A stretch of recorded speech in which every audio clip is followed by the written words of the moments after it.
This is day 53. Honesty is a choice. Honesty is a choice. To be honest and to be real and to be authentic is absolutely a choice. And there are many times when I come to this video and there's something in me that doesn't want to be honest. And I know that that's my ego. Because my ego wants me to present this perfect experience to you. My ego wants to present an outcome, a specific positive, measurable, productive outcome from 53 days of meditation. My ego wants me to not be confused and not be uncertain and not even feel the way I feel. And so it's a choice today to turn on this camera and be real. Mostly for myself, because I don't know who watches these things. I mean, I see a few views here and there, but mostly it's an experiment of my relationship to myself. I'm going to see some friends today, some high school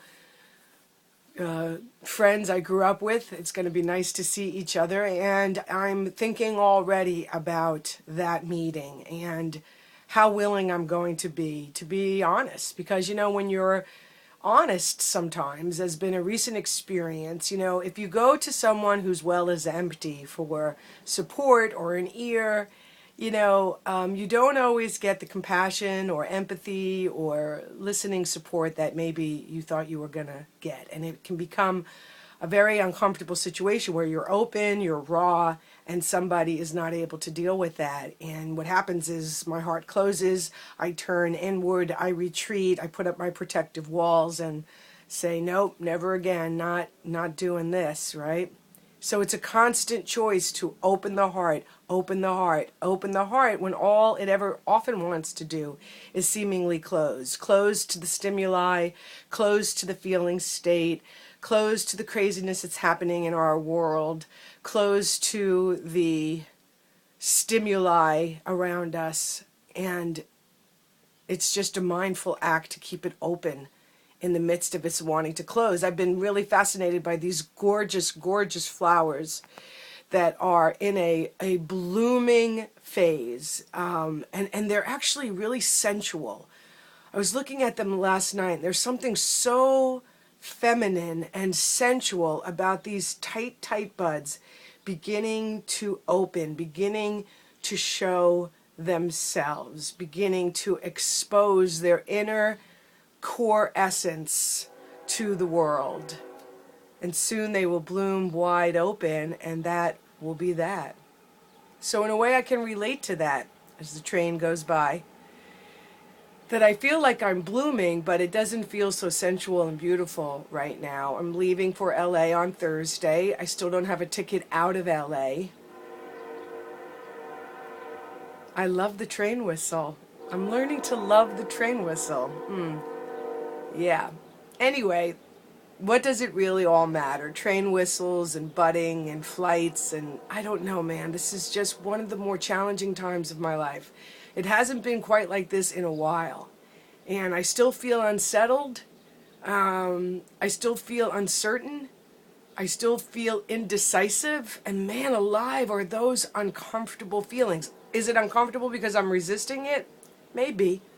So all I can do is say, I feel uncomfortable and I love that. I feel indecisive and I embrace that. I feel confused and unsure and I'm loving that too. I mean, that's the idea, that by announcing it and then loving it, there's no resistance and it dissolves into whatever it is and we just keep the heart open. We just keep the heart open. So my ego is definitely active today. It's already telling me, shut this video, you've said too much. And all I can do is love that too.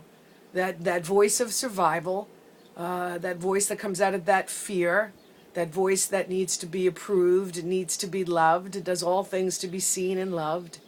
But I have seen some anger come out of myself these last couple of days, and I guess I have to love that too. I've seen myself be very, very agitated and annoyed and have the capacity to say really, mean-spirited things. And all I can do is just keep coming back to the forgiveness, keep coming back to my heart, and to just stay with whatever this is. But I have to say, it does feel self-centered, and I don't like that feeling. I tend to be more about serving people. It does feel really uncomfortable to keep having to be real about what I'm feeling to you because, like I said earlier, it feels like I should have a different story 53 days into this. Why do I think that? Well, because my ego is telling me I should, and yet, it's not.